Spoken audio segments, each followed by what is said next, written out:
Tell us about President Trump's visit to the district. Well, we got a notice about, Saturday, I think. What day are we up to now? Friday?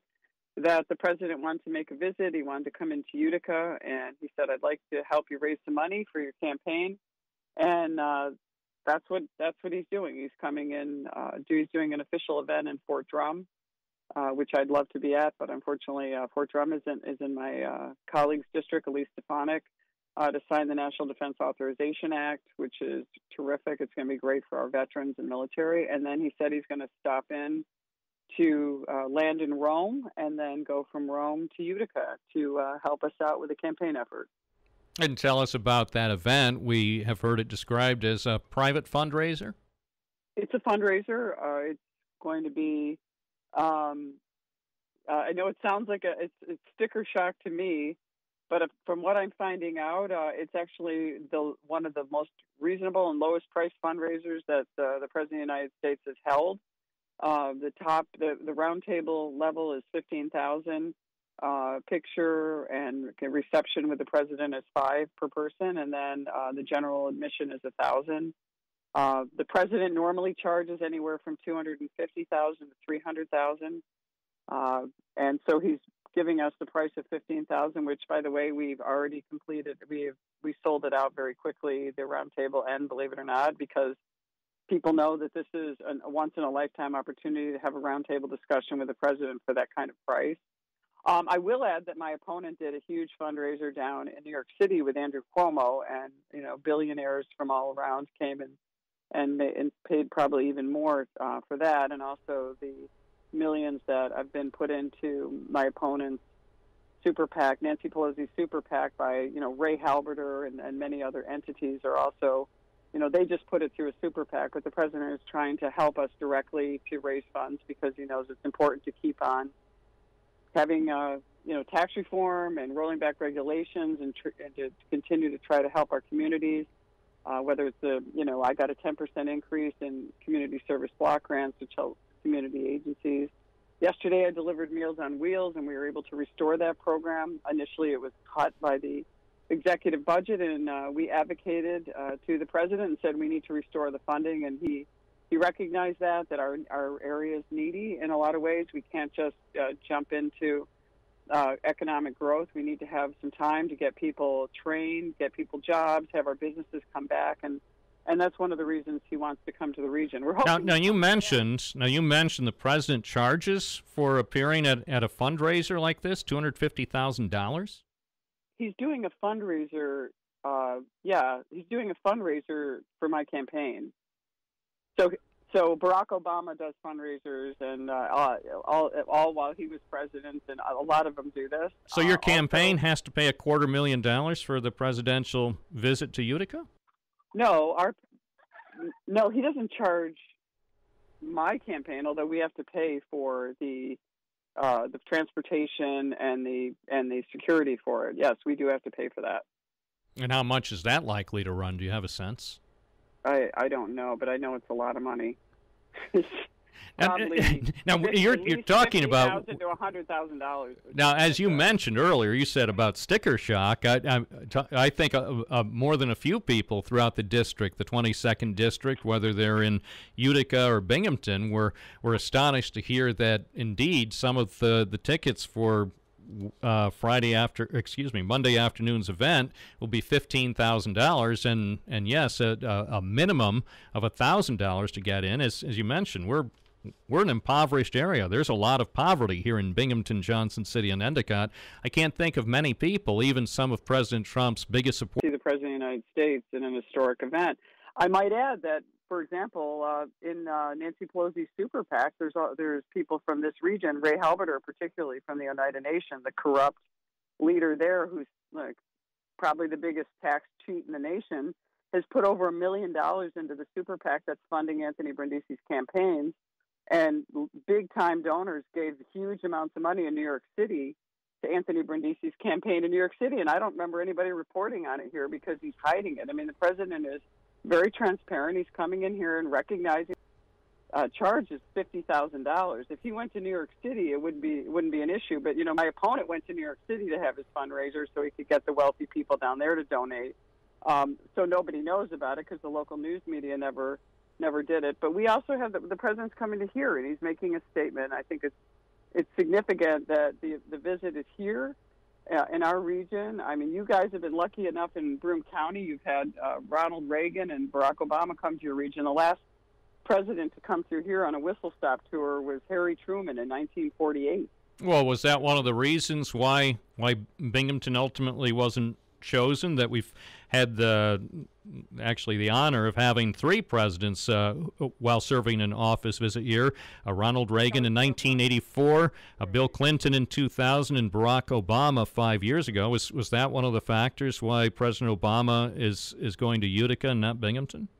Well, it's President Trump, not President Obama. I misspoke. But I have I don't know the reasoning. We put in Binghamton as one of the options. We put in Binghamton. We put in 4 different counties. Actually, there's been venues in every county that we hoped he would come in and do a rally. We're still hoping he'll come back and do a rally that would be free to everyone to come to. Well, possibly in Binghamton?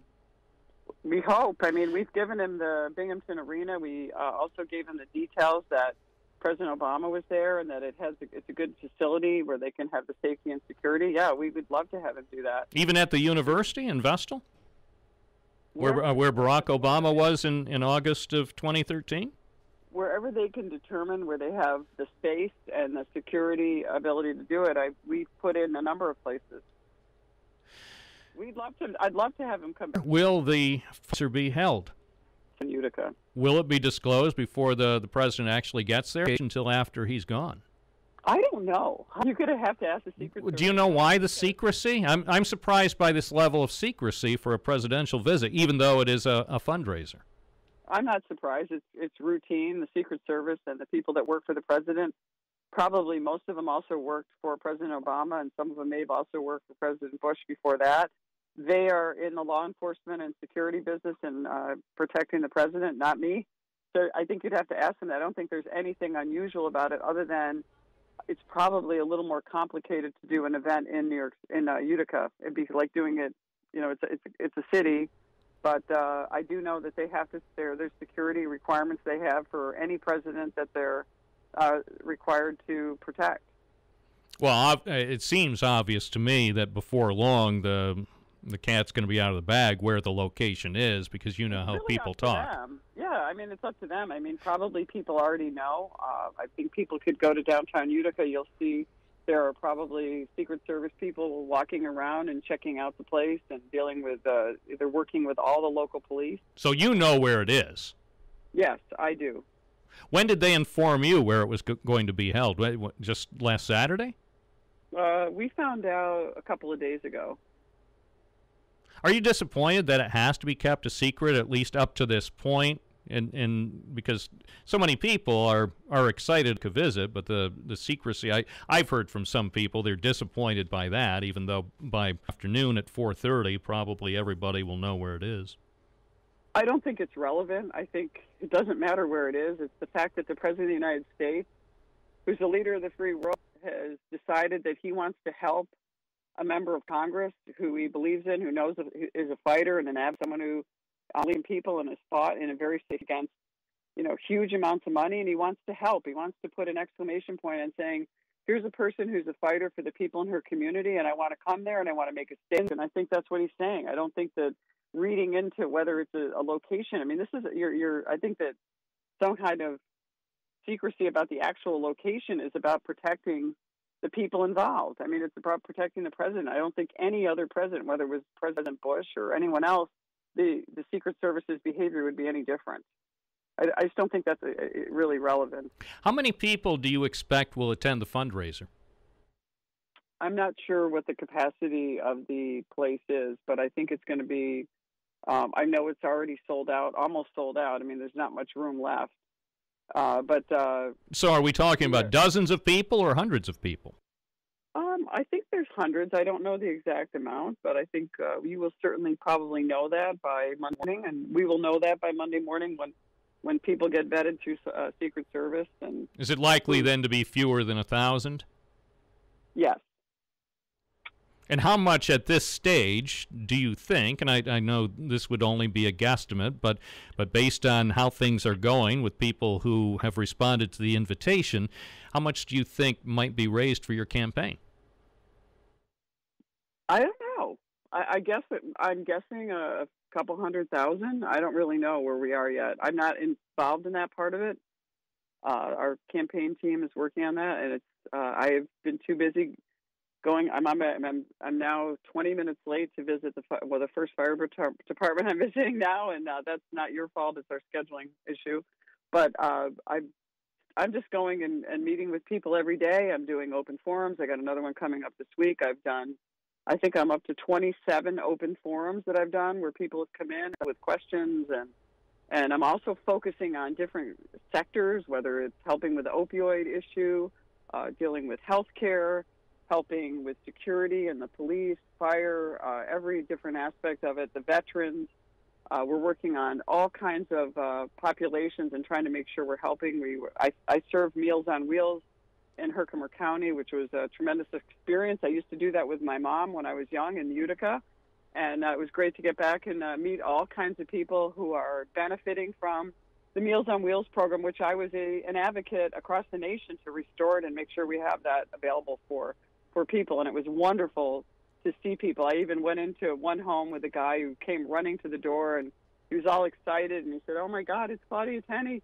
I'm Puerto Rican. I just bought my Bad Hombre shirt I love President Trump. I'd love to meet him."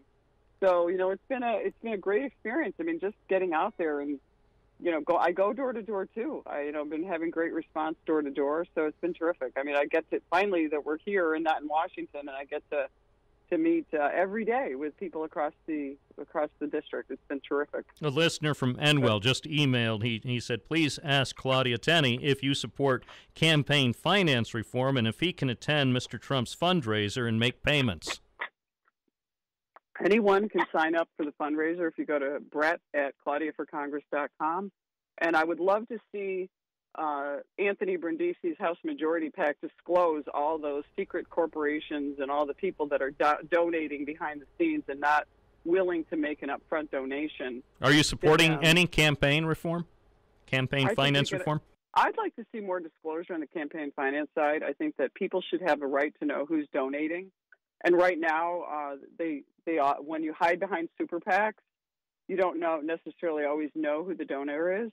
And so for my campaign, for example, Bank of America donated to me, and I think you know that. But if Bank of America or some other entity decided to donate to Anthony Brindisi, you wouldn't know it. It would be hidden. And so he's benefiting from that, even though he's decrying campaign finance. They like to keep their donors hidden. And I think that's one of the great things about my campaign is it's very transparent.